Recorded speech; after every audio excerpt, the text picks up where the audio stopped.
I just want to praise.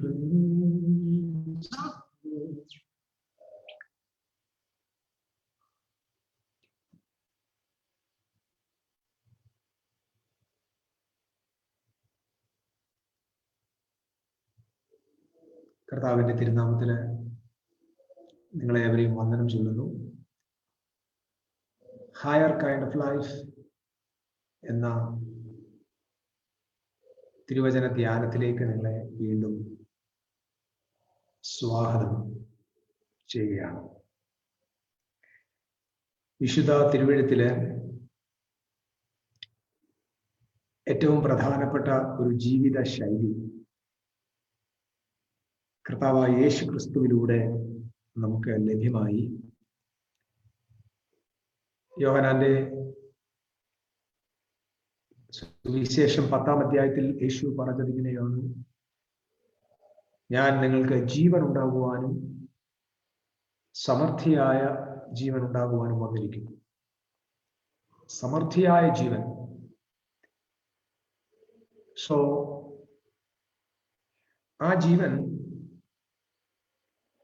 ആ ജീവനെ കുറിച്ച് നമ്മൾ 1 യോഹന്നാൻ ലേഖനം ഒരു വാക്യം ഞാൻ നിങ്ങൾക്ക് വേണ്ടി വായിപ്പാൻ ആശിക്കുകയാണ്. 1 യോഹന്നാന്റെ ലേഖനം 5-ാമത്തെ അധ്യായത്തിൽ 10-ാമത്തെ വാക്യം: ദൈവപുത്രനിൽ വിശ്വസിക്കുന്നവന് ഉള്ളിൽ ആ സാക്ഷ്യമുണ്ട്. ദൈവത്തെ വിശ്വസിക്കാത്തവൻ ദൈവം തന്റെ പുത്രനെ കുറിച്ച് പറയാൻ സാക്ഷ്യം വിശ്വസിക്കുകയാൽ അവനെ അസത്യവാദിയാക്കുന്നു.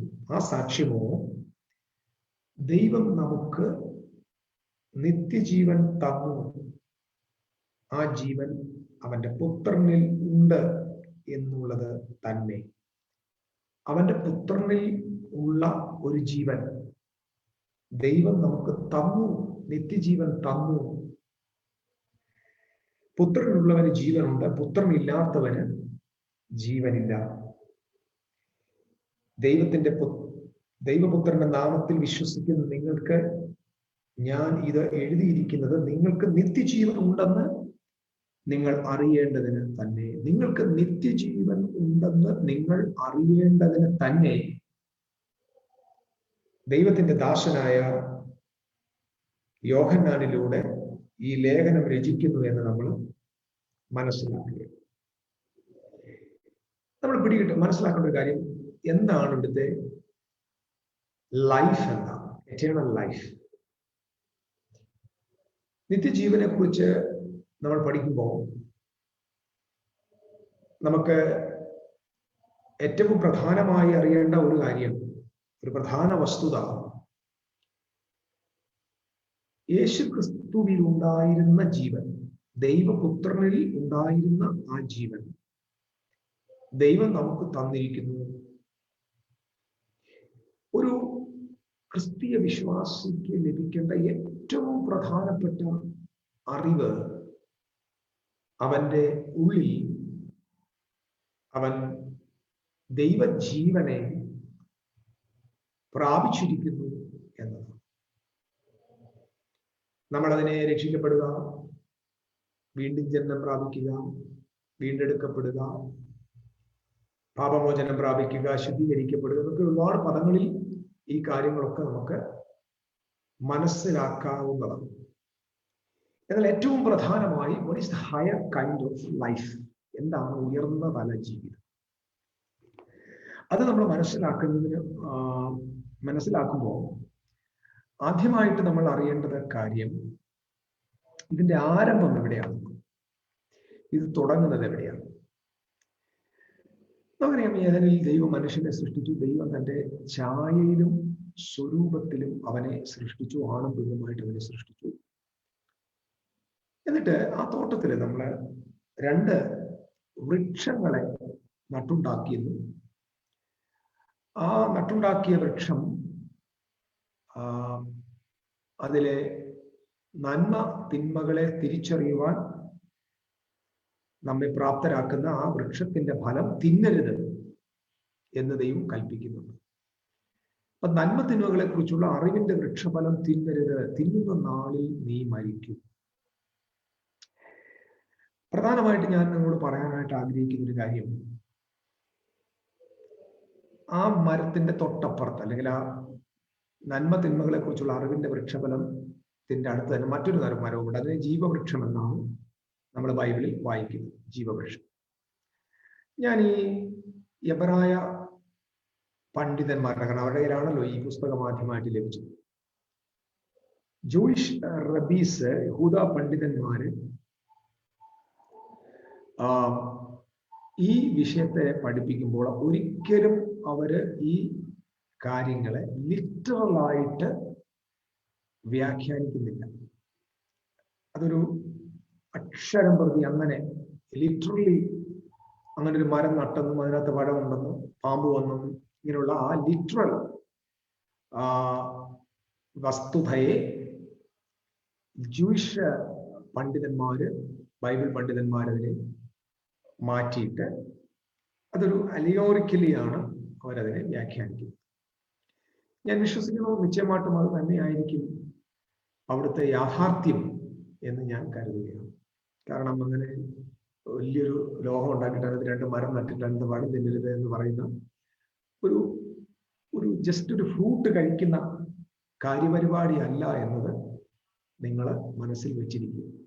കാരണം ജീവൻ, നിത്യജീവന് നൽകുന്ന ജീവന്റെ വൃക്ഷഫലം, ആ ജീവൻ നൽകുന്നത് ക്രിസ്തുവാണെന്ന് നമുക്ക് ബൈബിളിൽ മനസ്സിലാവുന്നുണ്ട്. അപ്പൊ ജീവനെ നൽകുന്നത് ക്രിസ്തു, അല്ലെങ്കിൽ അവിടെ നിൽക്കുന്ന നിത്യജീവന്റെ മരം എന്ന് പറയുന്നത് യേശു ക്രിസ്തുവിനെയാണ് സൂചിപ്പിക്കുന്നതെന്ന് ധാരാളം വിശുദ്ധ തിരുവെഴുത്തുകള് ആധാരമായിട്ട് നമുക്ക് എടുക്കാവുന്നതാണ്. ജീവവൃക്ഷം ക്രിസ്തുവിനെ സൂചിപ്പിക്കുകയാണ്. അതിനേക്കാൾ ഉപരിയായിട്ട് യേശു ക്രിസ്തു യോഹന്നാന്റെ സുവിശേഷത്തിൽ 17-ാം അധ്യായത്തിൽ ഇങ്ങനെയാണ് പറഞ്ഞത്, ഏക സത്യ ദൈവമായ നിന്നെയും നീ അയച്ച യേശു ക്രിസ്തുവിനെയും അറിയുന്നത് തന്നെ നിത്യജീവൻ.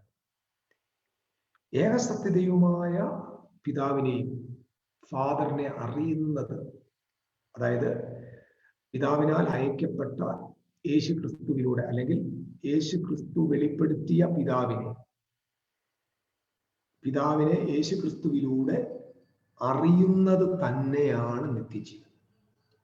അപ്പം നിത്യജീവൻ എന്ന് പറയുന്നത് ഒരു അറിവാണ് എന്ന് നമ്മൾ വിശുദ്ധ ബൈബിളിൽ നിന്ന് മനസ്സിലാക്കും. അപ്പൊ നിത്യജീവൻ എന്ന് പറഞ്ഞാൽ ഒരു അകത്ത് ലഭിക്കുന്ന എന്തോ ഒരു വൈബ്രേഷനോ ഒരു തുടിപ്പൊന്നുമല്ല. നിത്യജീവൻ എന്ന് പറയുന്നത് ഒരു നോളജാണ്, ഒരറിവാണ്. കാരണം ആ അറിവ്, അവിടെ അറിയുക എന്നതിന് കൊടുത്തിരിക്കുന്ന പദം യാഥ എന്ന പദമാണ്. യാഥ എന്ന പദത്തിന്റെ അർത്ഥം എക്സ്പീരിയൻഷ്യൽ നോളജ്. ദൈവത്തിന്റെ ദൂതനായ ഗബ്രിയേലിനെ നോക്കി മറിയ പറഞ്ഞ ഒരു പദമുണ്ട്, ഞാൻ പുരുഷനെ അറിയായികയാൽ ഇതെങ്ങനെ സംഭവിക്കും. പുരുഷനെ അറിയായികയിൽ അവിടെ കൊടുത്തിരിക്കുന്ന പദം യാഥ എന്ന പദം. അപ്പൊ പുരുഷനെ അറിയാത്ത, അല്ലെങ്കിൽ അതെന്തോ വാസ്തവത്തിൽ പുരുഷനെ കുറിച്ചുള്ള അറിവല്ല, അദ്ദേഹത്തെ അനുഭവത്തിലൂടെ അറിയുക എന്നത്. ആദാം തന്റെ ഭാര്യയായ ഹവ്വായെ അറിഞ്ഞു എന്ന പദം. അപ്പൊ അവിടെയുള്ള അറിവ്, ആ അറിവാണ് എക്സ്പീരിയൻഷ്യൽ നോളജ്. പിതാവിനെ, പുത്രനെയും പരിശുദ്ധ റൂഹായെയും നമ്മൾ അറിയുക, അവരുടെ ജീവന്റെ ഭാഗമായിട്ട് മാറുക. അതിനെയാണ് നിത്യജീവൻ എന്നതുകൊണ്ട് അർത്ഥം. അപ്പം മനുഷ്യരാശിയുടെ മുമ്പിൽ വെച്ചിരുന്ന 2 വഴികളാണ്. ഒന്ന്, പിതാവിനെ പുത്രനിലൂടെ പരിശുദ്ധാത്മാവിനാൽ അറിയുക എന്ന ആ ഉയർന്ന ജീവിതവും, ഇപ്പുറത്ത് നന്മ തിന്മകളെ കുറിച്ചുള്ള അറിവ് എന്ന ഒരു ഇൻഫീരിയർ ലൈഫ്. ഒരു ഭാഗത്ത് ഉയർന്ന ജീവിതം, ഹയർ കൈൻഡ് ഓഫ് ലൈഫ്, അത് ഒരു പാരഡൈസിലെ എറ്റേണൽ ആയിട്ടുള്ള, ഇമ്മോർട്ടൽ ആയിട്ടുള്ള ഒരു ജീവിതം.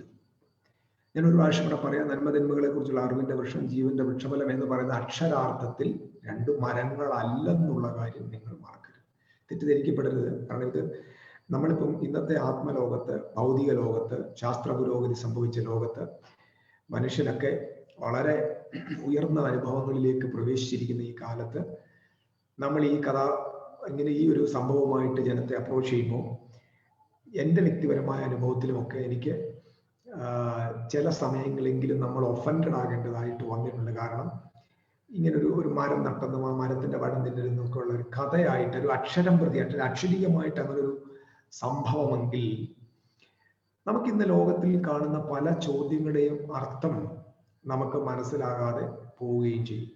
നമുക്കറിയാം, ഏക മനുഷ്യനാൽ പാപവും പാപത്താൽ മരണവും ലോകത്തിലേക്ക് കടന്നു എന്ന് നമ്മൾ വായിക്കുന്നുണ്ട്. ഏക മനുഷ്യനാൽ പാപവും പാപത്താൽ മരണവും ലോകത്തിൽ മുഴുവൻ അത് കടന്നു. അപ്പം വചനത്തിൽ ഇങ്ങനെയാണ് വായിക്കുന്നത്, യേശു ക്രിസ്തുവിലൂടെ മനുഷ്യരാശിക്കെല്ലാം വിടുതൽ ലഭിച്ചതുപോലെ അതിനു മുമ്പ് ആദാമിലൂടെ എല്ലാവരും, പ്രപഞ്ചത്തിൽ പിറന്നു വീഴുന്ന എല്ലാവരും ഈ പാപത്തിൽ പിറക്കുകയാണ്. എന്താണ് ആ പാപം? എന്താണ് ആ ഈവിൾ എന്ന് പറയുന്നത്? ആ നന്മതന്മയുടെ അറിവിന്റെ വൃക്ഷഫലം മനുഷ്യരാശിക്ക് കൈമാറിയത് എന്താണ്? മനുഷ്യരാശി ഇന്ന് അനുഭവിക്കുന്ന യുദ്ധങ്ങള്, രോഗങ്ങള്, തകർച്ചകള്, പട്ടിണി, ദാരിദ്ര്യം, ഇല്ലായ്മ, ശൂന്യത, ജീവിതത്തിൽ മനുഷ്യൻ അനുഭവിക്കുന്ന സകല വ്യഥകളുടെയും കാരണം ഈ നന്മ തിന്മയുടെ അറിവിന്റെ വൃക്ഷഫലമല്ലേ?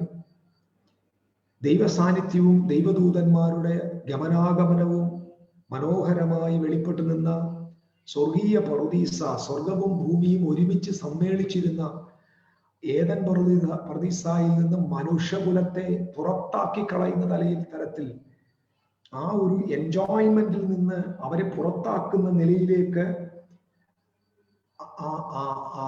ഭവിച്ച, അങ്ങനെ മാറ്റേണ്ട അനുഭവത്തിലേക്ക് എത്തിച്ചേർന്ന ഒരു വലിയ പാപം. നന്മയും തിന്മയും തിരിച്ചറിയുന്ന ആ ഫോർബിഡൻ, വിലക്കപ്പെട്ട ഫലം മനുഷ്യരാശിയെ ഈ അവസ്ഥയിൽ എത്തിച്ചു നമുക്കറിയാം. ഇതിന്റെ പുറത്തൊക്കെ അവൻ പോകുമ്പോൾ അവൻ വിയർപ്പോടെ ഉപജീവനം കഴിക്കുന്നു. ഭർത്താവിന്റെ മേൽ ഭാര്യയ്ക്ക് അധികാരം ചെലുത്തണമെന്ന ആഗ്രഹം, ഭാര്യയുടെ മേൽ ഭർത്താവിന് അധികാരം ചെലുത്തണമെന്നുള്ള മോഹം, കൺട്രോൾ ചെയ്യാനുള്ള മോഹം, സ്വയമായ രക്ഷയ്ക്ക് വേണ്ടിയുള്ള മോഹം, വിയർപ്പോടെയുള്ള, കഷ്ടതയോടുകൂടെയുള്ള, മുള്ളും പറക്കാരെയും നിറഞ്ഞ ഒരു ജീവിത സാഹചര്യത്തിലൂടെ പോകേണ്ട സാഹചര്യങ്ങൾ. ഇന്ന് ലോകത്ത് കാണുന്ന എല്ലാ പ്രശ്നങ്ങളും ഇതുമായിട്ട് ബന്ധപ്പെട്ട് നിൽക്കുകയാണ്. അപ്പൊ ഞാന് ഈ ഉയർന്ന ജീവിതത്തിലേക്ക് വിശുദ്ധ ബൈബിളിൽ നമുക്ക് കൃത്യമായ ഒരു യാത്ര ദൈവം അനുവദിച്ചിട്ടുണ്ട്. നിത്യജീവൻ, പിതാവിനെ അറിയുകയാണ്, പുത്രനിലൂടെ അറിയുകയാണ്.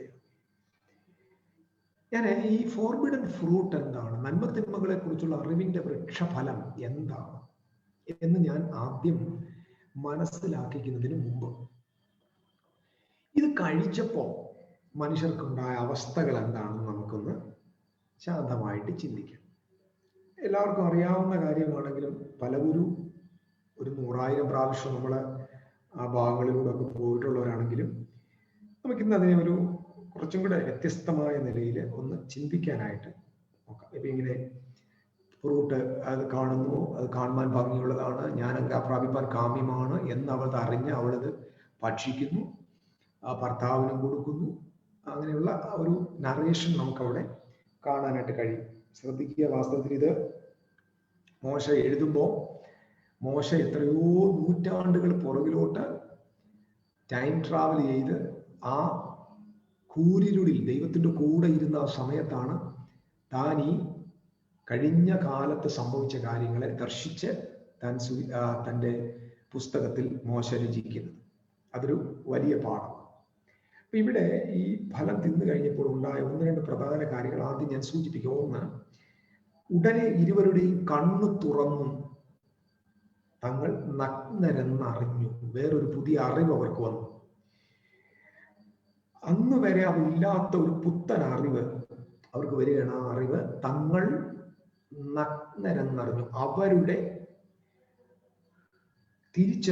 അവരെ തിരിച്ചറിയ, അവരുടെ ഐഡി വേറൊരു നിലയിലേക്ക് മാറുന്നതായിട്ട് കാണാനായിട്ട് പറ്റും.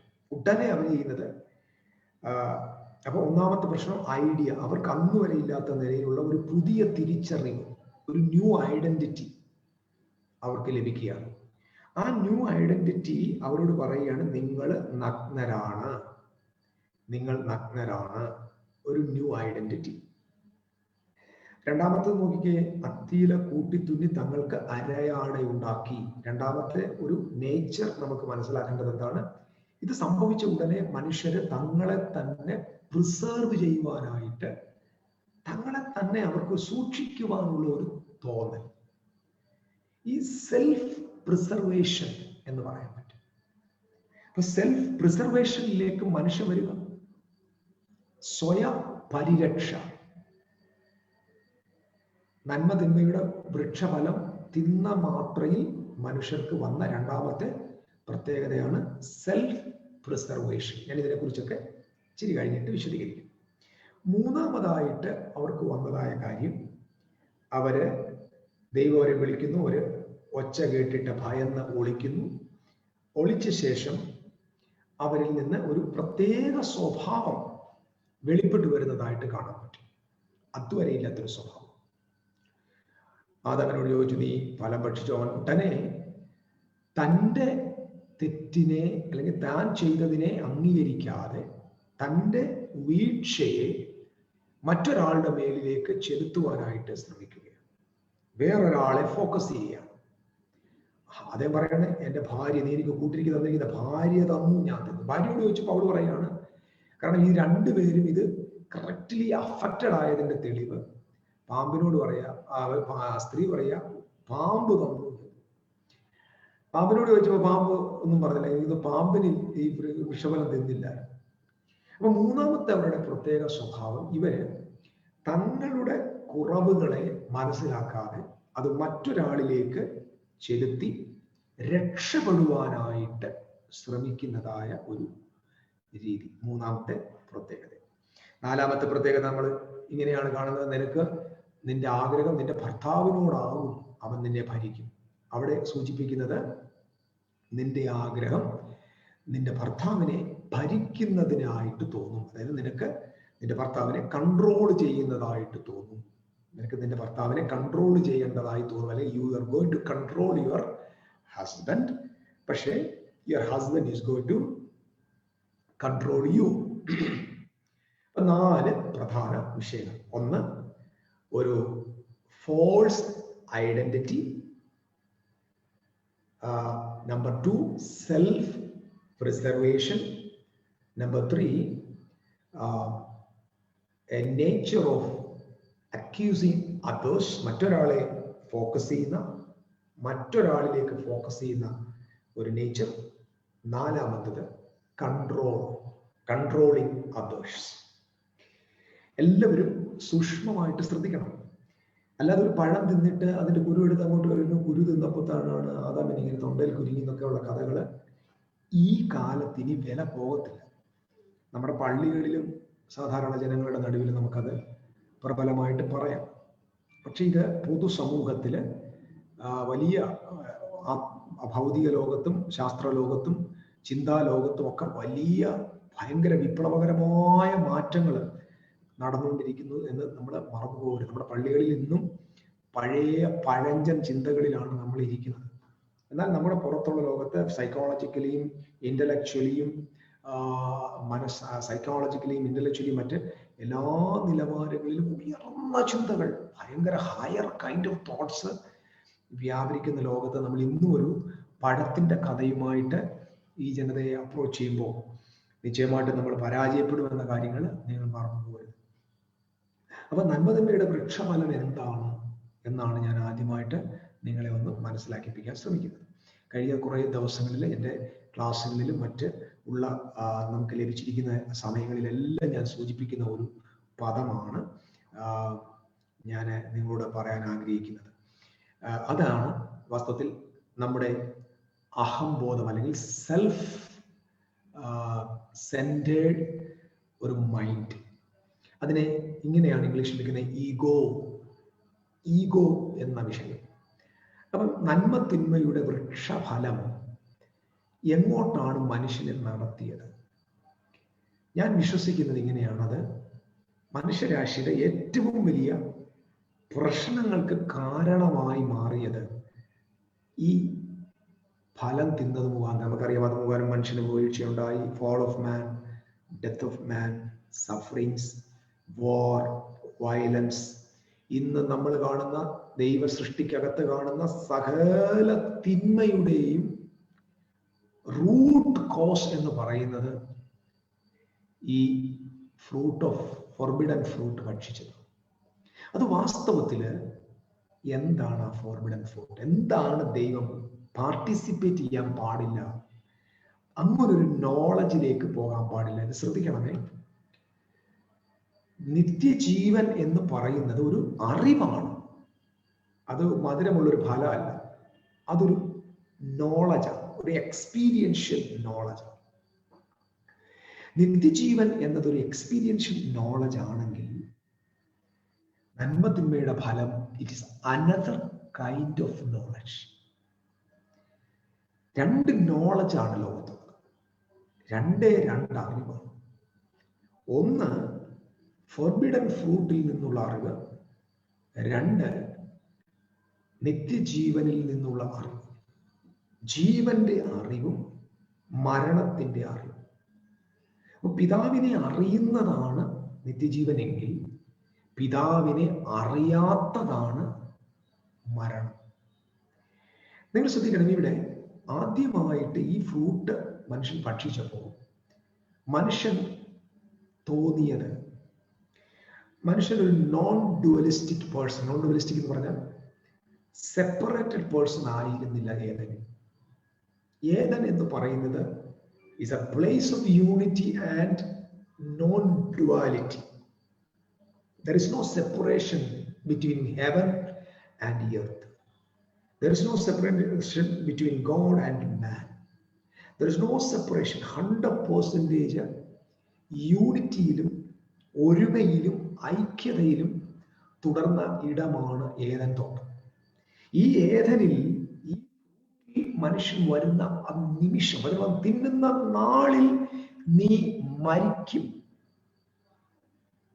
തിന്ന നാളിൽ ഉടനെ മരിച്ചോ? മരിച്ചില്ല. നമ്മളതിനെ സ്പിരിച്വൽ ഡെത്ത് എന്നൊക്കെ പറയുന്നുണ്ട്. എന്താണ് അവിടുത്തെ spiritual death?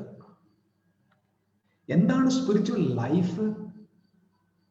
Experiential knowledge about Father God through the Lord Jesus Christ by the Holy Ghost. പരിശുദ്ധാത്മാവിനാൽ യേശുക്രിസ്തുവിലൂടെ പിതാവിനെ അനുഭവത്തിലൂടെ അറിയുന്നതാണ് നിത്യജീവൻ എങ്കിൽ, പിതാവിനെ അറിയാതെ മറ്റൊരറിവിലേക്ക് മനുഷ്യൻ സെപ്പറേറ്റഡ് ആയി പോകുന്ന ആ ഒരു ഇല്യൂഷനെയാണ് മരണം എന്ന് പറയുന്നത്. തിന്നുന്ന നാളിൽ മരിക്കുമെന്ന് പറഞ്ഞിട്ട് ആ ദിവസം മരിച്ചില്ല. 930 വർഷം, അതായത് 9 നൂറ്റാണ്ടുകൾ കഴിഞ്ഞു ആദമിന് മരിക്കാനായിട്ട്, ശരീരപ്രകാരമായിട്ട് മരിക്കും. പക്ഷെ യഥാർത്ഥത്തിൽ അദ്ദേഹത്തിന് ആ തിന്നുന്ന നാളിൽ എന്ത് സംഭവിച്ചു?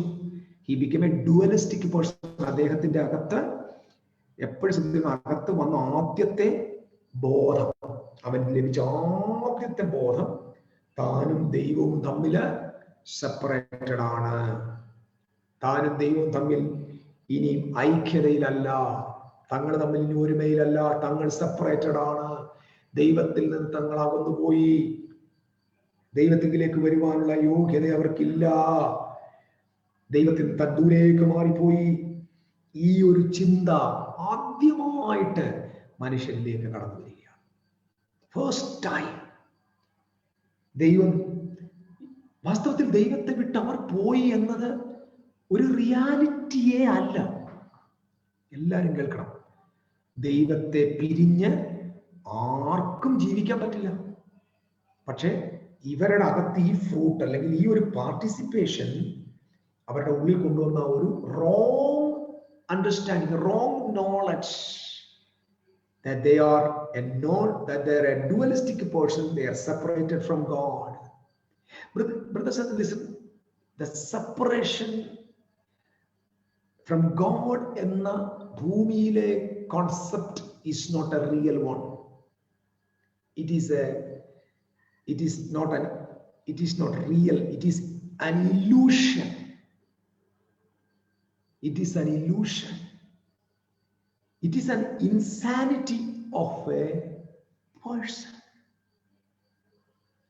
No one in the world can separate from God. നിങ്ങൾക്കറിയാമോ, ഇന്ന് ലോകത്തില് കേട്ടുകൊണ്ടിരിക്കുന്ന സുവിശേഷത്തിന്റെ എല്ലാം ഉത്ഭവം ഏതെന്നറിയാമോ?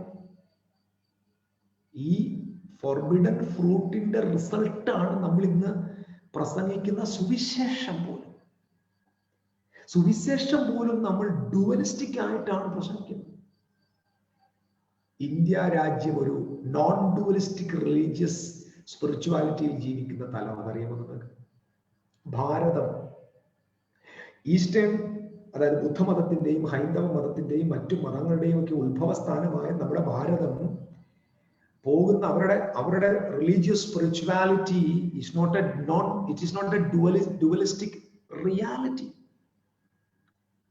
ഭാരതത്തിൽ 2000 വർഷമായി നമ്മൾ തല കുനിച്ച് നാണം കെട്ട് ചിന്തിക്കേണ്ട ഒരു കാര്യം, 2000 വർഷമായിട്ടും ഭാരതം പോലെയുള്ള രാജ്യത്ത് സുവിശേഷത്തെ ഒന്ന് ചലിപ്പിക്കാൻ, ഒരു വിപ്ലവത്തെ സൃഷ്ടിക്കാൻ ഇവിടുത്തെ സഭകളും മിഷൻസും എത്ര കോടി രൂപ മുടക്കിയിട്ട് എന്താ പറ്റാതെ? ഇന്നും ഔദ്യോഗികമായ കണക്കിൽ ഒരു 2.4% ആയി പുനരുത്ഥാനം പ്രാപിച്ച് മരണത്തെയും പാതാളത്തെയും വെല്ലുവിളിച്ച് ഉയർത്തെഴുന്നേറ്റ് സിംഹാസനത്തിൽ ഇരിക്കുന്ന മിശിഹാ തമ്പുരാൻ പ്രപഞ്ചനാഥന്റെ സുവിശേഷത്തിന് എന്താണ് ഭാരതത്തിന്റെ മണ്ണിൽ വേരോട്ടം കുറഞ്ഞത്? ഓരോ സുവിശേഷകന്മാരും, ഓരോ ക്രൈസ്തവ സഭയിലെ മിഷണറിമാരും, ഓരോ സഭയിലെ അച്ഛന്മാരും തിരുമേനിമാരും കന്യാസ്ത്രീമാരും കർത്താവിന്റെ ദാസന്മാരും പാസ്റ്റർമാരും ഇവാഞ്ചലിസ്റ്റുമാരും ഒക്കെ ഇരുന്ന് ഒന്ന് ചിന്തിക്കണം. നമ്മുടെ കയ്യിലിരിക്കുന്ന ദൈവശക്തിയും നമ്മുടെ സുവിശേഷത്തിന്റെ മഹത്വവും പ്രപഞ്ചത്തിൽ മറ്റൊരാളുമായി താരതമ്യപ്പെടുത്താൻ പറ്റാത്ത നിലയിൽ വലിയതാണ്. എന്നിട്ട് എന്തേ 20 നൂറ്റാണ്ടുകൾക്ക് ശേഷവും ഭാരതം ഇങ്ങനെ തുഴയുന്നത്? ഒറ്റ റീസണാണ്.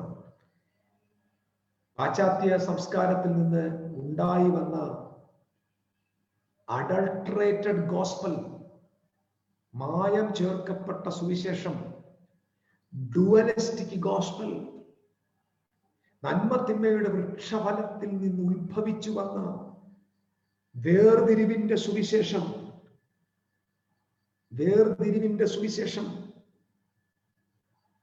എല്ലാരും കേട്ടോണം. നിങ്ങൾ നാളെ ഒരു സുവിശേഷ പ്രസംഗകനെ ശ്രദ്ധിക്കുമ്പോ, ഞാൻ കുറ്റം പറയല്ല കേട്ടോ, ഒന്ന് ശ്രദ്ധിക്കാൻ പറയുന്നത്, അദ്ദേഹം ദൈവത്തെ മനുഷ്യനെയും വേർതിരിച്ച് സംസാരിക്കുന്നെങ്കിൽ, നരകസ്വർഗങ്ങളെ വേർതിരിച്ച് സംസാരിക്കുന്നെങ്കിൽ, പാപിയായ മനുഷ്യനെയും നീതിമാനായ ദൈവത്തെയും തമ്മിൽ സെപ്പറേറ്റ് ചെയ്ത് സംസാരിക്കുന്നെങ്കിൽ, അദ്ദേഹത്തിന്റെ വാക്കുകളിൽ ഒരു വേർതിരിവും സെപ്പറേഷനും ഉണ്ടെങ്കിൽ അദ്ദേഹം പ്രസംഗിക്കുന്ന സുവിശേഷം ഒറിജിനൽ അല്ലെന്നർത്ഥമാണ്.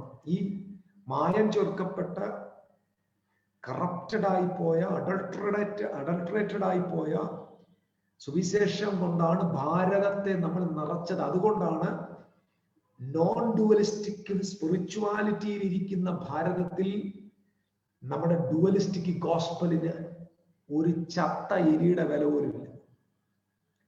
പിന്നെ ഇത് ആകെപ്പാടെ ആരെങ്കിലും അട്രാക്ട് ചെയ്തിട്ടുണ്ടെങ്കിൽ അത് സാമൂഹികമായി തളർന്നുപോയി അലങ്കൃതരായിട്ട് ഒതുക്കപ്പെട്ട് പ്രപഞ്ചത്തിൽ ഇനി ഒരാൾക്കും ഗതി പിടിക്കത്തില്ലെന്ന് പറഞ്ഞ ഇവിടുത്തെ സംവിധാനങ്ങൾ കൊണ്ട് ഒതുക്കപ്പെട്ട ഏതോ ഒരു സാധാരണക്കാരായ ജനവിഭാഗത്തിന്റെ നടുവിൽ അവരുടെ ഇല്ലായ്മയെ നമ്മൾ ചൂണ്ടിക്കാണിച്ച് രോഗം മാറ്റാം, രോഗശാന്തി അല്ലെങ്കിൽ ഭൂതങ്ങളുടെ ശാന്തി ഒക്കെ ഇല്ലെന്നല്ല കേട്ടോ, ഭൗതിക നന്മ ഇതൊക്കെ പറഞ്ഞ് നമ്മൾ ഒരാളുകളെ നമ്മുടെ സഭയിലേക്ക് വിളിക്കുക. ഗോസ്പൽ ഏക്കുന്നില്ല.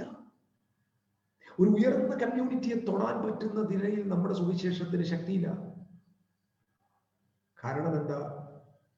ഒരുമയുടെ യാഥാർത്ഥ്യം ഇരിക്കുന്ന ഭാരതത്തിൽ, ഒരുമയെ കാണുന്ന ഭാരതത്തിൽ, ഇൻക്ലൂഷന്റെ റിയാലിറ്റി ഇരിക്കുന്ന ഭാരതത്തിൽ നമ്മൾ വേർതിരിവിനെ കാട്ടിക്കൊടുക്കുക. ഞാനും ബ്രഹ്മവും ഒന്നാണ് എന്ന് പഠിപ്പിക്കുന്ന ഉയർന്ന ഹൈന്ദവ ചിന്ത. ദൈവം നിന്നിലാണ്. ബുദ്ധ ചിന്ത, ദൈവത്തെ നിന്നിൽ കാണണം എന്ന് പഠിപ്പിക്കുന്ന ബുദ്ധമതം. പ്രപഞ്ച സൃഷ്ടിതാവ് നിന്റെ ഉള്ളിലുണ്ട്, നീയും ആ ബ്രഹ്മവും ഒന്നാണെന്ന് പഠിപ്പിക്കുന്ന വേദങ്ങൾ. ഇതാണ് ഭാരതത്തിന്റെ സംസ്കാരം, ഇതാണ് ഭാരതത്തിന്റെ ആത്മീയത.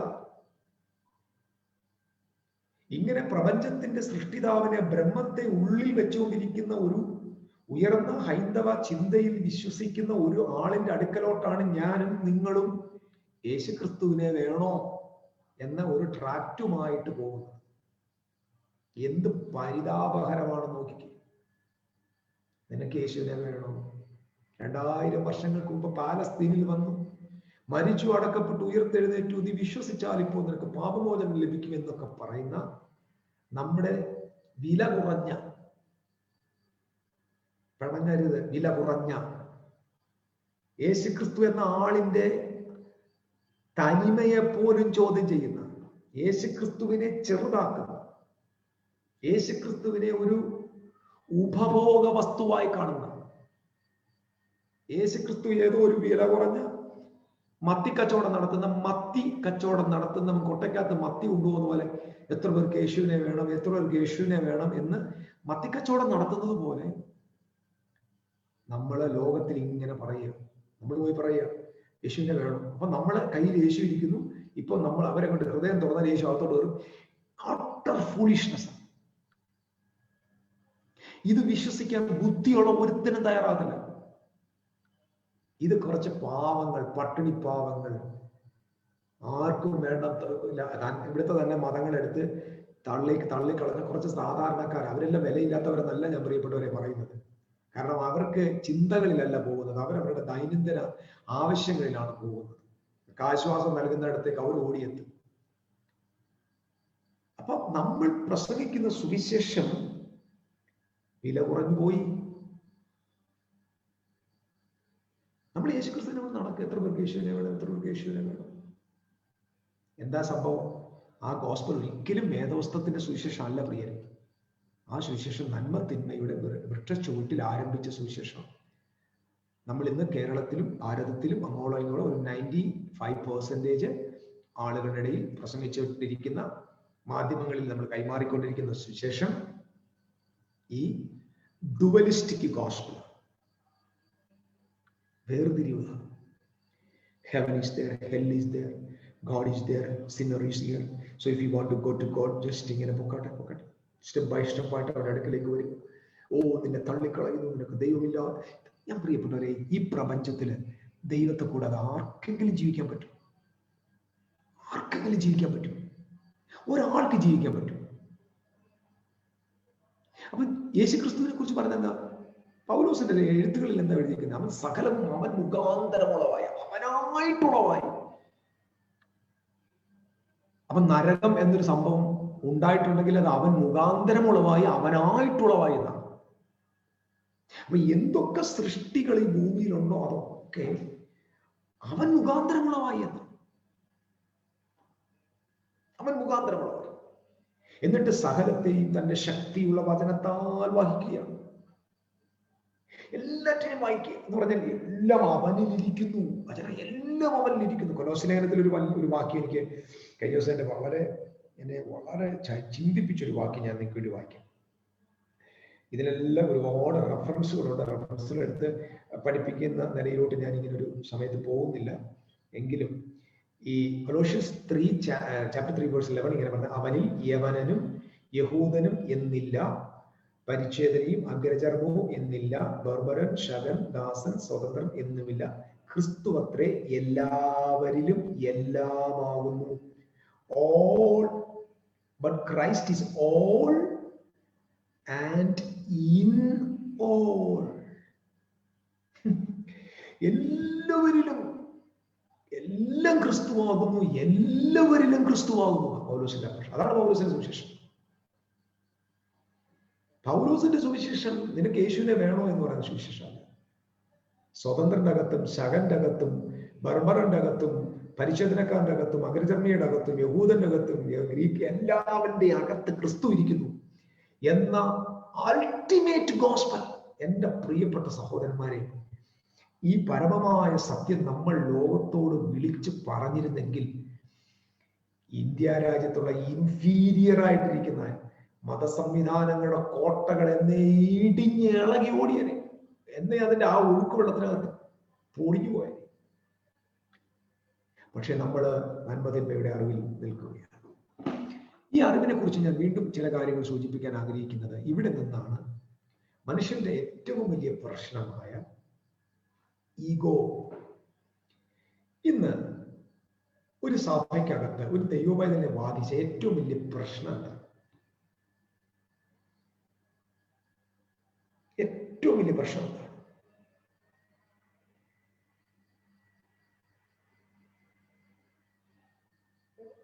ഏറ്റവും വലിയ പ്രശ്നം മനുഷ്യന് അതിനിട്ടിരിക്കുന്ന ഒരു വ്യാഖ്യാനം സാത്താൻ, ഡെവിൾ, ഈവിൾ സ്പിരിറ്റ്. വാസ്തവത്തിൽ മനുഷ്യജാതിയുടെ ഏറ്റവും വലിയ പ്രോബ്ലം എന്താണ്?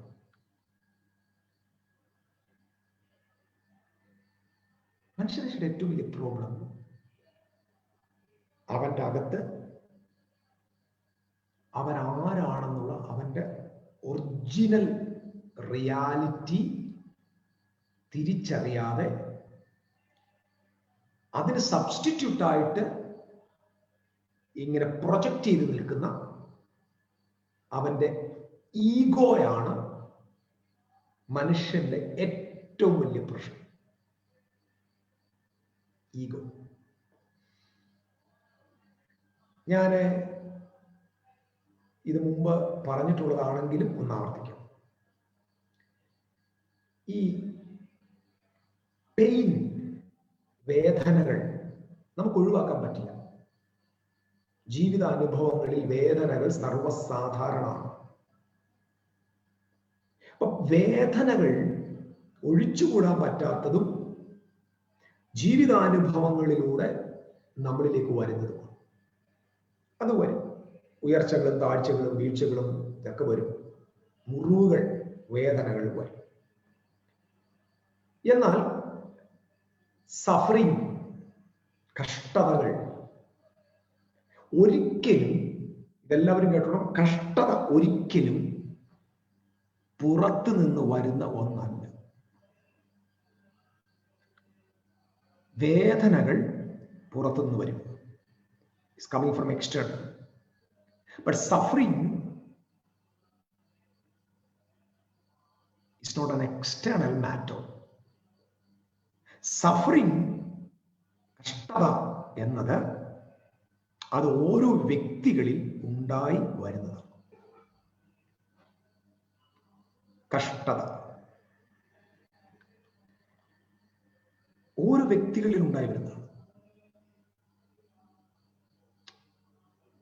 അതായത് ഈ കഷ്ടതയ്ക്ക് കാരണം, മനോവ്യതയ്ക്ക് കാരണം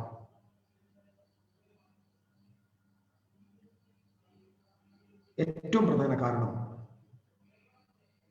നമ്മുടെ അകത്ത് നിന്ന് നമ്മുടെ സെൽഫ് ഉണ്ടാക്കി വിടുന്ന ചിന്തകളാണ് നമ്മുടെ കഷ്ടതയുടെ പിതാവ്. Ego is the creator of suffering. നിങ്ങൾ കഷ്ടപ്പെട്ട് നിങ്ങൾ ഇന്നും ദുഃഖിച്ചും വ്യതയിലും ജീവിക്കുന്നെങ്കിൽ, നിങ്ങൾക്ക് സന്തോഷിക്കാനായിട്ട് പറ്റുന്നില്ലെങ്കിൽ, നിങ്ങൾ ഈഗോയിലാണ് ജീവിക്കുന്നതെന്ന് അർത്ഥം. യേശു പറഞ്ഞൊരു വാചകമുണ്ട്, എപ്പോഴും സന്തോഷിക്കും. നമുക്ക് എല്ലാവർക്കും കർത്താവിന്റെ കൽപ്പനകൾ അനുസരിക്കാൻ പറ്റും, സ്നാനപ്പെടാൻ പറ്റും, പല കാര്യങ്ങൾ ചെയ്യാൻ പറ്റും. പക്ഷെ യേശുക്രിസ്തു പറഞ്ഞ ഏറ്റവും പ്രധാനപ്പെട്ട വാക്കുകൾ ഒന്നാണ്, എന്താണ്? എപ്പോഴും സന്തോഷിക്കും. How can you happy all the time? ചിലർ വിചാരിച്ചിരിക്കും ഈ സന്തോഷം എന്ന് പറഞ്ഞാൽ നല്ലൊരു വീട്, ഭാര്യ, മക്കൾ, ബാങ്കിൽ നിറച്ച് പണം, നല്ല ജോലി, ഒരു കാറ്, പിന്നെ സൊസൈറ്റിയിൽ കുറച്ച് നല്ല പേര്, ഇങ്ങനെ ഇങ്ങനെ പോവുക വരിക, സന്തോഷം. ഞാൻ ഇത് കഴിഞ്ഞിട്ട് അടുത്തൊരു ചോദ്യമുണ്ട്, ദെൻ വാട്ട്? ഇതെല്ലാം കഴിഞ്ഞിട്ട് പിന്നെയും ചില ചോദ്യങ്ങൾ ഇങ്ങനെ കിടക്കുക. അതിന്റെ അർത്ഥം ഇവിടെ എങ്ങും സന്തോഷത്തിന് ഒരു കൊണ്ടുവന്നതിനെ ഫിക്സ് ചെയ്യാൻ പറ്റില്ല. നമ്മൾ ആളുകൾ ശ്രദ്ധിക്കണം, നമ്മൾ സന്തോഷം കണ്ടെത്തുന്നത് പുറത്താണ്. കൂട്ടുകാരിലും,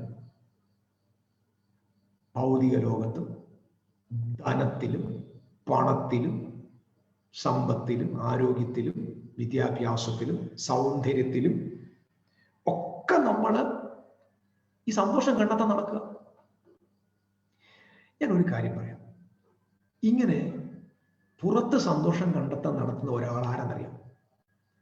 അവൻ ഒരു കുരുടനായ ഭിക്ഷക്കാരനാണ്, ഒരു കുരുടനായ ബെഗർ. ഒരു നിധി പെട്ടിയുടെ മുകളിൽ, അതായത് കോടാനുകോടി വിലയുള്ള ഒരു നിധിയുടെ, സ്വർണത്തിന്റെയും വജ്രങ്ങളൊക്കെ നിറഞ്ഞ ഒരു നിധിയുടെ പെട്ടിയുടെ പുറത്തിരുന്ന് ചില്ലറക്കാശിന് വേണ്ടി ഭിക്ഷയാചിക്കുന്ന അന്ധനായ ഭിക്ഷക്കാരനാണ് സന്തോഷത്തെ പുറത്തന്വേഷിക്കുന്ന ഓരോ ആളുകളും. യേശുക്രിസ്തു ഒരിക്കലും നമുക്ക് ചെയ്യാൻ പറ്റാത്തൊരു കാര്യം പറയാല്ല. നിങ്ങൾ എപ്പോഴും സന്തോഷിപ്പിൻ എന്ന് പറഞ്ഞാൽ പുറത്ത് നിങ്ങൾ നോക്കിയാൽ നിങ്ങൾ ആയുഷ്കാലത്ത് സന്തോഷിക്കത്തില്ല. നിങ്ങൾക്ക് സന്തോഷിക്കാൻ ഒറ്റ വഴി ഞാൻ പറയാം, നിങ്ങളുടെ ഹാപ്പിനെസ് നിങ്ങളുടെ ഉള്ളിൽ തന്നെയാണ്, നിങ്ങളുടെ അകത്ത് തന്നെയാണ്. കർത്താവായ യേശുക്രിസ്തു അതുകൊണ്ടാണ് അകത്തേക്ക് നോക്കാനാ പറഞ്ഞത്. നിങ്ങൾ യേശു എന്താ പറഞ്ഞേക്കുന്നത്? നിങ്ങൾ വായിച്ചിട്ട് ദൈവരാജ്യം മേളിൽ ഇങ്ങനെ ഇറങ്ങി വരും എന്നുള്ള വിചാരത്തിരിക്കരുത്. ദൈവരാജ്യം നിങ്ങളുടെ ഉള്ളിൽ. അതിന്റെ അർത്ഥം ഏത് ക്രിസ്ത്യാനി മനസ്സിലാക്കണമെന്ന് എനിക്കറിയാം. നിങ്ങളുടെ ഉള്ളിൽ നിത്യജീവൻ, നിങ്ങളുടെ ഉള്ളിൽ ക്രിസ്തു മഹത്വത്തിന്റെ പ്രത്യാശയായി നിങ്ങളുടെ ഉള്ളിൽ. എന്റെ കൽപ്പനകളെ കാത്തുകൊള്ളുന്നവരെ എന്റെ പിതാവ് സ്നേഹിക്കുന്നു, ഞാനും പിതാവും ഒരുമിച്ച് വന്ന് അവനോടൊപ്പം അവനിൽ വാസം ചെയ്യും. പിതാവ് നിന്റെ ഉള്ളിൽ, പരിശുദ്ധ റൂഹ നിന്റെ ഉള്ളിൽ. ഇതൊന്നും പുറത്തല്ല, ഇതൊന്നും വെളിയിലല്ല, ഇതെല്ലാം നിന്റെ ഉള്ളിൽ തന്നെയാണ്. ദൈവരാജ്യം നിന്റെ ഉള്ളിൽ, അനുഗ്രഹം നിന്റെ ഉള്ളിൽ, സന്തോഷം നിന്റെ ഉള്ളിൽ, സമാധാനം നിന്റെ ഉള്ളിൽ. നിനക്ക് എന്തൊക്കെ പ്രപഞ്ചത്തിൽ ആവശ്യമുണ്ടോ അതെല്ലാം ദൈവം നിന്റെ ഉള്ളിൽ തന്നെയാണ് ഡിപ്പോസിറ്റ് ചെയ്തിരിക്കുന്നത്.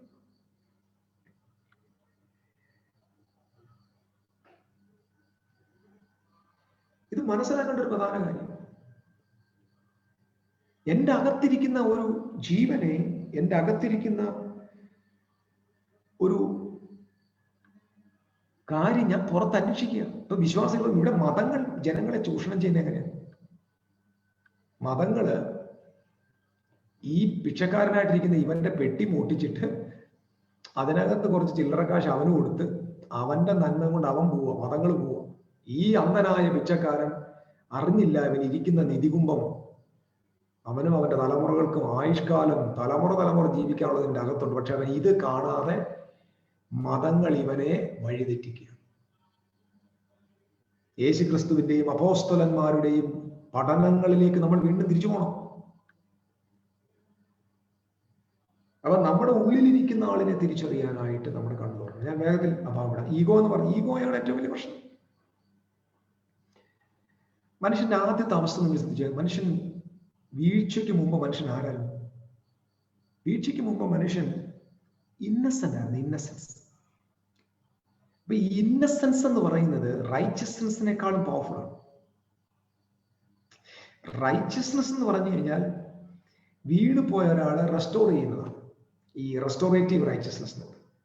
നമ്മൾ ഈ ഇപ്പം നമ്മുടെ കാൽവിന്റെയും മാർട്ടിൻ ലൂതറും ഒക്കെ കൊണ്ടുവന്ന ഒരു സംവിധാനമുണ്ടല്ലോ, മാർട്ടിൻ ലൂതറിന്റെ ഒക്കെ ഉള്ള ആ ഒരു റിട്രിബ്യൂട്ടീവ് ജസ്റ്റിസ്, അതല്ല ഞാൻ പറയുന്നത്. അതിനകത്ത് അത് ഇതുകൊണ്ടൊന്നുമല്ല, അതല്ല ഈ നന്മതിന്മയുടെ അറിവിന്റെ വൃക്ഷഫലത്തിന്റെ ചോട്ടിലെ ഈ കുരു നിന്നുണ്ടാക്കിയ സാധനം.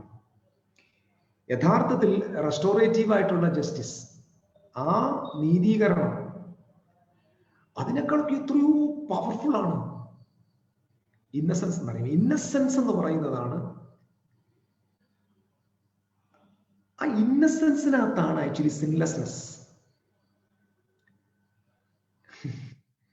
സിൻലെസ്നെസ് ഇരിക്കുന്നത്, പാപമില്ലാതിരിക്കുന്നത് ആ നിഷ്കളങ്കതയിലാണ്. നമ്മുടെ കർത്താവായ യേശു ക്രിസ്തുവിന്റെ ക്രൂശ് മരണത്തിലൂടെ മനുഷ്യർക്ക് എല്ലാവർക്കും ലഭിച്ചത്, യൂണിവേഴ്സലി ലഭിച്ചത് രണ്ട് കാര്യങ്ങളാണ്. Number 1, forgiveness. ദൈവത്തിന്റെ ക്ഷമ ലഭിക്കാത്ത ഒരൊറ്റയാളും ഈ പ്രപഞ്ചത്തിലില്ല. ഞാൻ യൂണിവേഴ്സലിസം അല്ല പറയുന്നത്, ഞാൻ യൂണിവേഴ്സൽ റിയാലിറ്റി പറയുന്നത്.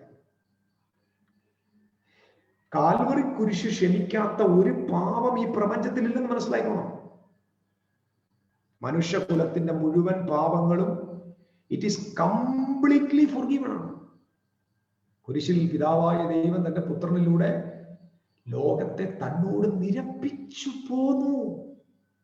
എന്നിട്ട് ആ നിരപ്പിന്റെ വചനം, ഏതാ നിരപ്പിന്റെ വചനം? നിരപ്പിക്കാനുള്ള വചനമല്ല, നിരപ്പിന്റെ വചനം. പിതാവ് പുത്രനിൽ സാധ്യമാക്കിയ ആ റീകൺസിലിയേഷൻ സംഭവിച്ച കാര്യം പോയി പറയാൻ വേണ്ടിയാണ് നമുക്ക് ദൈവം നിയോഗം തന്നിരിക്കുന്നത്.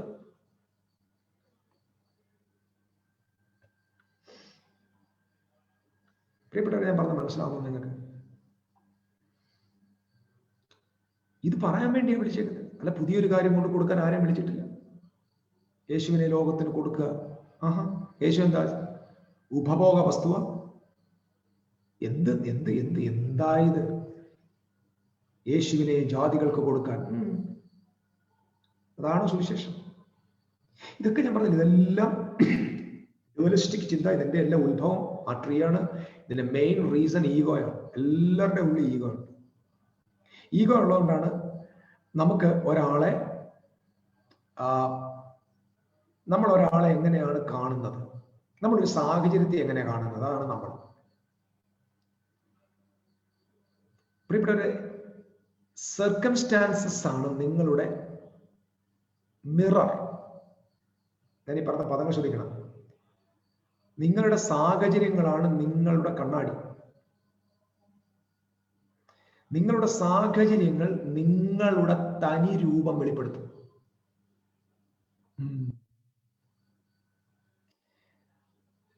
ഒരു ക്രിട്ടിക്കലായിട്ടുള്ള, ഒരു ഭയങ്കര തിക്തമായ ഒരു സാഹചര്യത്തിലൂടെ നിങ്ങൾ പോകുന്നെങ്കിൽ ആ സാഹചര്യം നിങ്ങളുടെ തനി രൂപത്തെ വെളിപ്പെടുത്തും. നിങ്ങളുടെ കണ്ണാടിയാണ്. ഒരു റോങ് അനുഭവമാണ് നിങ്ങളെ വെളിപ്പെടുത്തുന്നത്. എപ്പോഴും ശ്രദ്ധിച്ചോണം, അനുഭവങ്ങളാണ് നിങ്ങളുടെ കണ്ണാടി. നിങ്ങൾ എങ്ങനാണോ അങ്ങനെ നിങ്ങൾ പ്രതികരിക്കത്തുള്ളൂ. എന്നിട്ട് നമ്മളെ പറയുമ്പോൾ സാഹചര്യം നിന്നെ മാറ്റുന്നതല്ല, സാഹചര്യങ്ങളിൽ നിങ്ങൾ വെളിപ്പെട്ടു വരുന്നതാണ്. അപ്പൊ നിങ്ങൾക്ക് നിങ്ങളുടെ തനി രൂപം വെളിപ്പെടുന്നത് ജീവിതാനുഭവങ്ങളിലാണ്. പ്രതിസന്ധികളിലും പ്രതികൂലങ്ങളിലും ഒക്കെയാണ് നമ്മൾ ആരാണെന്ന് ലോകം അറിയുന്നത്. ലോകം മുഴുവൻ നിങ്ങൾക്കെതിരെ ഇങ്ങനെ നിന്നാലും നിങ്ങൾ കർത്താവിന്റെ ക്ഷമയിൽ, ദൈവത്തിന്റെ ഇന്നസെൻസിൽ ജീവിക്കുന്ന ഒരാളാണെങ്കിൽ നിങ്ങൾക്ക് അതിന്റെ മുമ്പിലും ദൈവപുത്രന്മാരെ പോലെ നിൽക്കാൻ പറ്റും. നിങ്ങൾ പ്രതിസന്ധിക്കനുസരിച്ച് നിങ്ങൾ ചേഞ്ച് ആകുന്നെങ്കിൽ നിങ്ങളെ നയിക്കുന്നത് ദൈവമല്ല, നിങ്ങളെ നയിക്കുന്നത് നിങ്ങളുടെ അകത്തെ ഈഗോയാണ്. നന്മത്തിന്മയുടെ വൃക്ഷഫലത്തിന്റെ റിസൾട്ടാണ് നിങ്ങളിൽ ഇപ്പോഴും വെളിപ്പെടുന്നത്. നിങ്ങൾ ഇതുവരെ ഹയർ കൈൻഡ് ഓഫ് ലൈഫിലേക്ക് വന്നിട്ടില്ല. I just found these truths, I'm telling the truth. ഈ സത്യങ്ങളാണ് എൻ്റെ ജീവിതത്തെ മാറ്റിക്കൊണ്ടിരിക്കുന്നത്. ഞാനൊരു actually I am just enlighted. എനിക്കൊരു എൻലൈറ്റ്മെന്റ് ആണ് ഈ വിഷയത്തിൽ വന്നേക്കുന്നത്, ഒരു ട്രൂ നോളജ്. അതുകൊണ്ട് I just found one thing. പ്രപഞ്ചം മുഴുവൻ നിനക്കെതിരെ നിന്നാലും, നമുക്ക് വലിയ വീരവാദി എടുത്ത് പ്രസംഗിക്കാൻ പറ്റും. ലോകം നിനക്കെതിരാണെങ്കിലും നിങ്ങൾ അങ്ങനൊന്നും അല്ല. ഇപ്പൊ നമ്മൾ പ്രതിസന്ധി വരുമ്പോഴേ അറിയത്തുള്ളൂ. പക്ഷെ ഒരു കാര്യം സത്യമായി, ഒരു തിരിച്ചറിവ്, പ്രപഞ്ചം മുഴുവൻ നിനക്കെതിരായി നിന്നാലും നിനക്ക് അതിൻ്റെ നടുവിൽ ദൈവപുത്രന്റെ ഐഡിയയിൽ ജീവിക്കാൻ പറ്റും. കാരണം നിന്റെ ട്രൂ ഐഡന്റിറ്റി നീ ഈഗോയിലല്ല വെച്ചേക്കുന്നത്. ഈഗോയാണ് മനുഷ്യരാശിയുടെ ഏറ്റവും വലിയ പ്രശ്നം. ക്ഷമിക്കാനായിട്ട് ചെറുക്ക് ഞാൻ വേറെ കാര്യം, ഈ ക്ഷമ എന്ന് പറയുന്നത് എന്താണ്? അപ്പൊ ഞാനൊരു ഉദാഹരണം പറയുമ്പം, നമ്മൾ ദൈവത്തോട് ക്ഷമ ചോദിക്കുന്നവരായില്ലേ, അത് സത്യമാണ്. ഇതെല്ലാവരും കേൾക്കണം കേട്ടോ, ആരും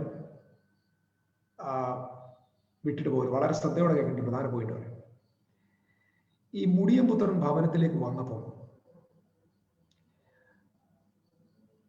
അപ്പൻ അവനോട് ക്ഷമിച്ചത് ഞാൻ നിന്നോട് സ്വർഗത്തോട് പാപം ചെയ്തു എന്ന് പറഞ്ഞപ്പോഴാണ്? അല്ല. നിന്നോടും സ്വർഗത്തോടും പാപം ചെയ്തു എന്ന് പറയേണ്ട ഉത്തരവാദിത്വം അത് ആ മകൻ്റെതാണ്. പക്ഷെ പിതാവിന്റെ പ്രവൃത്തി വെളിപ്പെടുത്തുന്ന ഒരു പ്രധാന കാര്യം, പിതാവ് അവനോട് ഓൾറെഡി കംപ്ലീറ്റ്ലി ഫോർഗീവ് ചെയ്ത് കഴിഞ്ഞിരുന്നു. പിതാവിന് പാപത്തെ ഹോൾഡ് ചെയ്യാൻ പറ്റില്ല. ഇത് നിങ്ങൾ പ്രധാനമായിട്ട് അറിയേണ്ട കാര്യമാണ്. നമ്മൾ വിചാരിച്ചു വെച്ചിരിക്കുന്ന ദൈവം എല്ലാവരുടെയും കുറ്റങ്ങൾ ഇങ്ങനെ മനസ്സിൽ വെച്ചുകൊണ്ടിരിക്കുകയാണ്. അപ്പം നിങ്ങളെ ആരെങ്കിലും ഒരാൾ ഉപദ്രവിച്ചാൽ, നിങ്ങൾക്കെതിരെ ആരെങ്കിലും ഒരു തെറ്റായ വാർത്ത ലോകത്ത് വിട്ടാൽ നിങ്ങൾക്ക് ആളിനോട് എന്ത് തോന്നും? നിങ്ങൾക്ക് ആളിനോട് ഭയങ്കരമായിട്ടൊരു ഗ്രഡ്ജിങ് തോന്നും, അകത്തൊരു കയ്പ് തോന്നും. കയ്പെന്ന് പറഞ്ഞു കഴിഞ്ഞാൽ അയാളെ കൊല്ലാനുള്ള വാശി നമുക്ക് കാണും.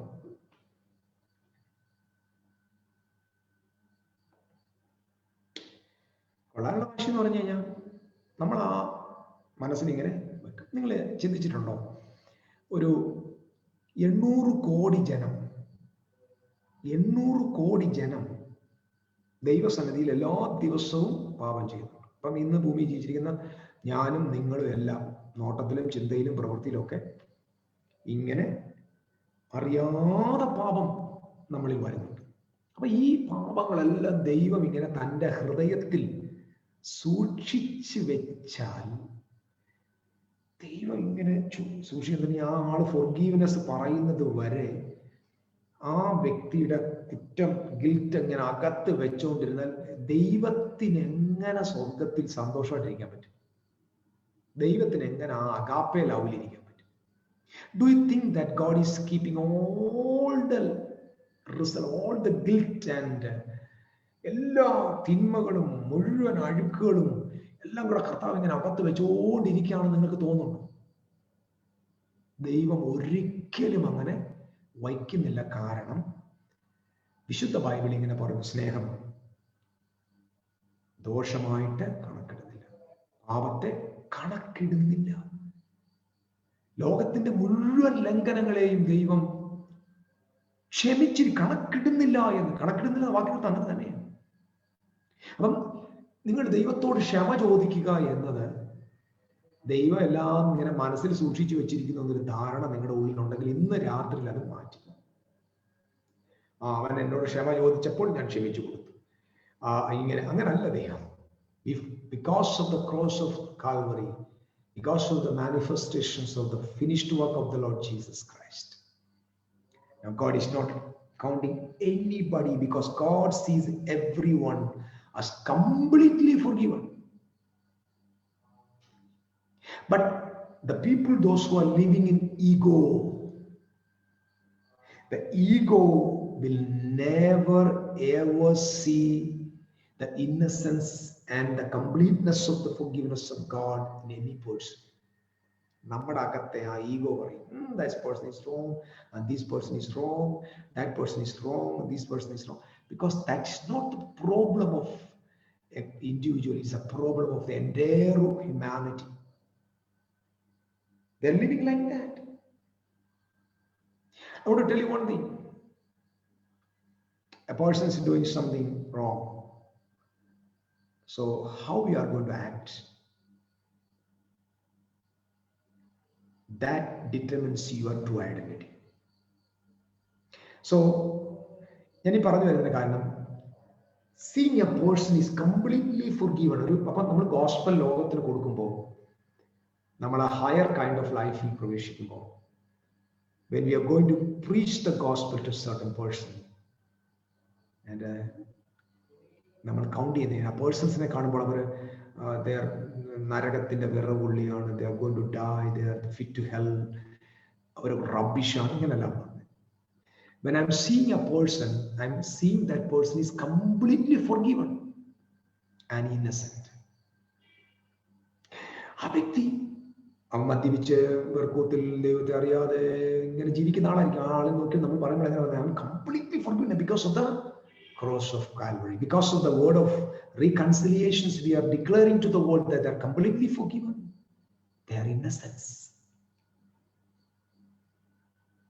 Their innocence. ഈ ഒരു കോൺസെപ്റ്റ് ഇല്ലാതെ we cannot preach the gospel. We are preaching, നമ്മളെന്തോ ജനങ്ങൾക്ക് forgiveness കൊടുക്കാൻ പോവല്ല, അവർക്ക് സംഭവിച്ചത് നമ്മളെ അവരെ അറിയിക്കാൻ പോവും. ഗോസ്പൽ ഒരു ന്യൂസാണ്, അതൊരു പ്രൊജക്റ്റ് അല്ല. Gospel is not a project. Gospel is a news. It's already happened to them. Can you on ഒരു 130 കോടി ജനതയുള്ള ഭാരതത്തിൽ, can you imagine that this 1.3 billion people, they are totally forgiven and completely forgiven by the blood of Jesus Christ and their innocence. നിങ്ങൾക്കറിയാം, ക്രൂശിൽ വെച്ച് യേശു യഹൂദന്മാരെയും റോമാക്കാരെയും മൊത്തം ഈ 2 കാര്യം അവർക്ക് കൊടുത്തു. പിതാവേ ഇവരോട് ക്ഷമിക്കണം, that means completely forgiven. രണ്ടാമത്തെ വാക്ക്, they do not know what they are doing, that means they are innocence. ക്രൂശിലെ ശബ്ദമാണ് Father forgive them, that means they are completely forgiven. Jews and all the Roman soldiers, ജീസസിനെ beat ചെയ്തവരും പരിഹസിച്ചവരും totally completely forgiven. എന്നിട്ട് അടുത്ത വാക്ക് പറഞ്ഞു, they do not know what they are doing, that means he was declaring that they are innocence. So that means 2 things Jesus declared from his heart, that these people are completely forgiven. Number 2,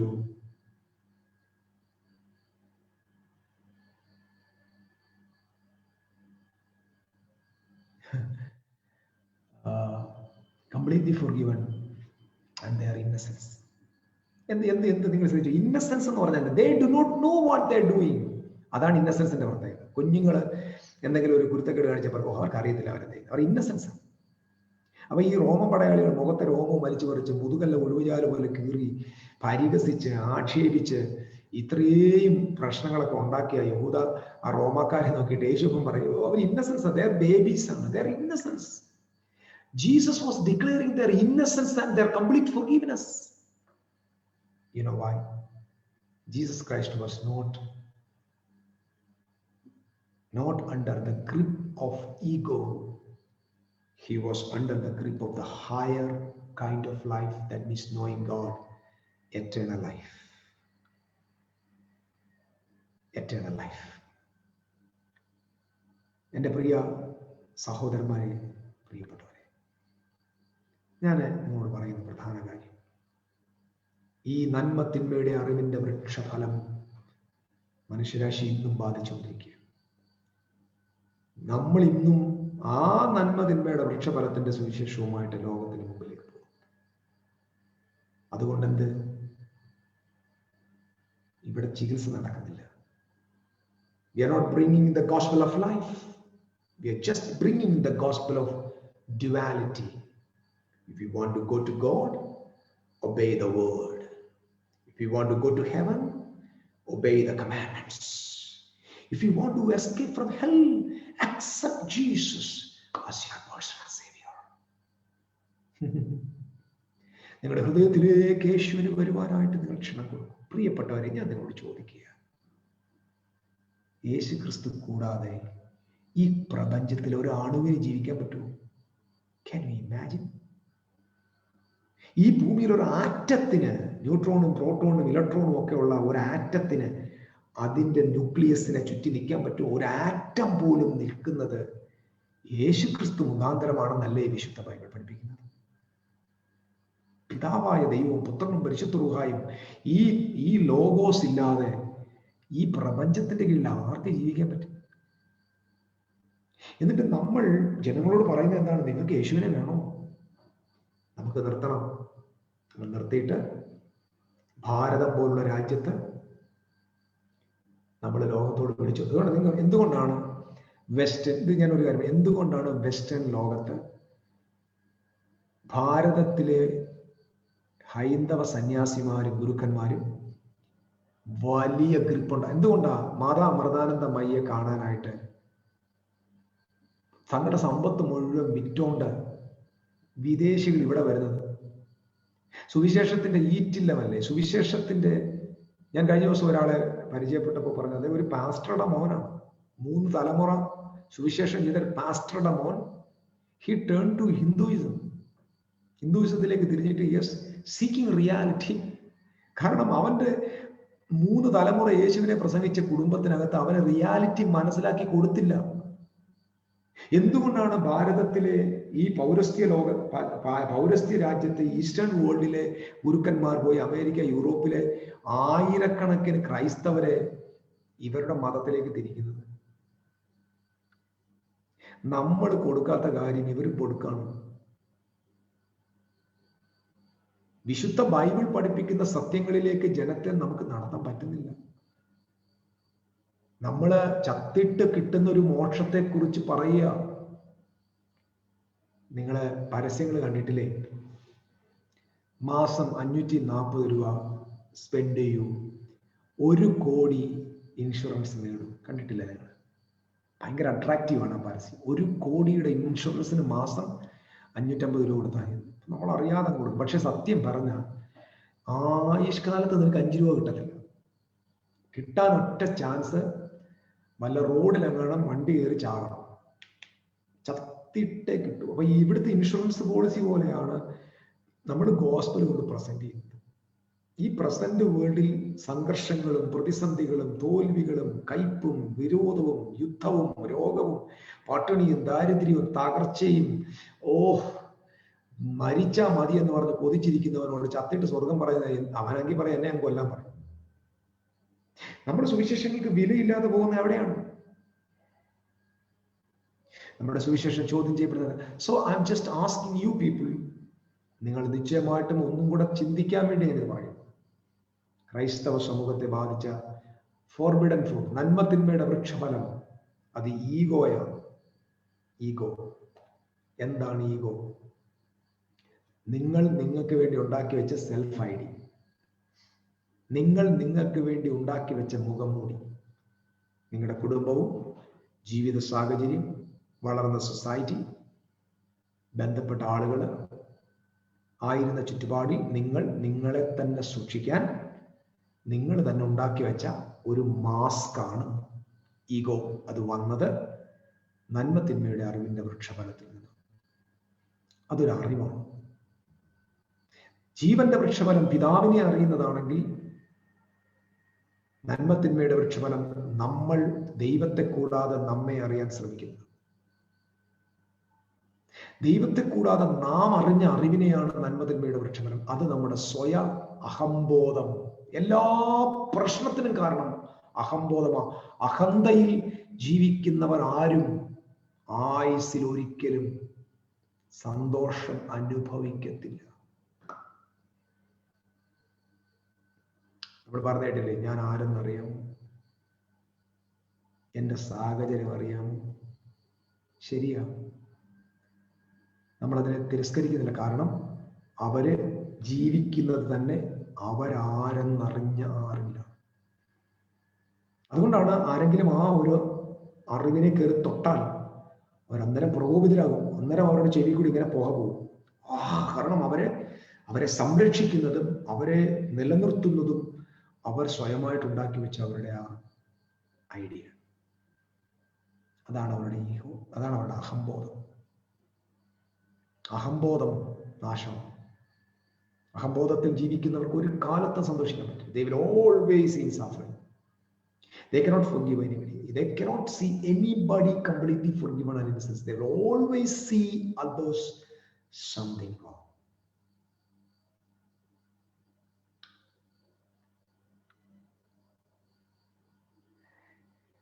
listen. ഈ ഈയോ എന്ന വിഷയത്തെക്കുറിച്ച് കൂടുതലായിട്ട്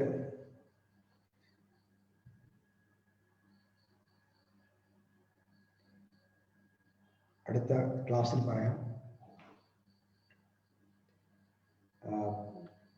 കാരണം ഇതൊരു പ്രധാനപ്പെട്ട ചിന്തയാണ്.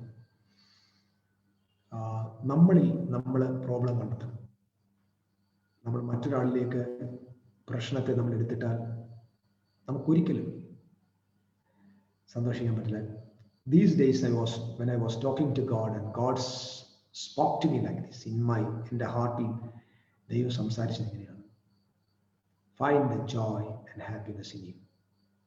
Don't seek it outside. പുറത്ത് നിങ്ങൾ അന്വേഷിക്കുക. നിങ്ങൾ പുറത്ത് അന്വേഷിക്കുന്നതോറും you will reach in disappointment.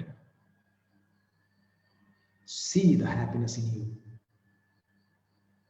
The Bible says, seek ye first the kingdom of God and its righteousness. Seek ye first the kingdom of God and its righteousness. മുമ്പേ അവന്റെ രാജ്യവും നീതിയും അന്വേഷിപ്പിൻ. So where I want to seek the kingdom of God? Luke chapter 17, Jesus പറഞ്ഞു, the kingdom of God is in you. So where I want to seek the kingdom of God? I want to seek the kingdom of God in me. I want to see the kingdom of God in me. Brothers,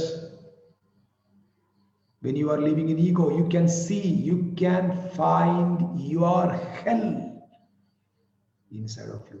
The hell is also inside of you. The heaven is also inside of you.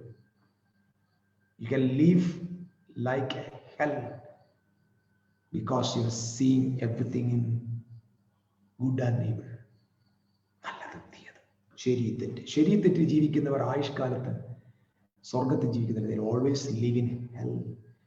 Hell is not a geographical location. Hell is in the heart of man.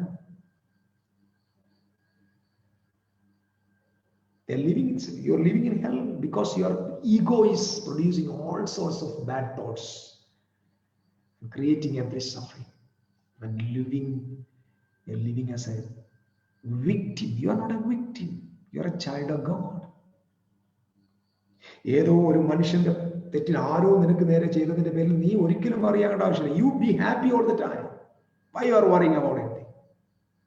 മറ്റൊരുത്തന്റെ ഭാരം ചുമന്നുകൊണ്ട് നീ എന്തിനാ നരകിക്കുന്നു? Why you are worrying about? You enjoy God in you. Seek ye first the kingdom of God and his righteousness. Is living in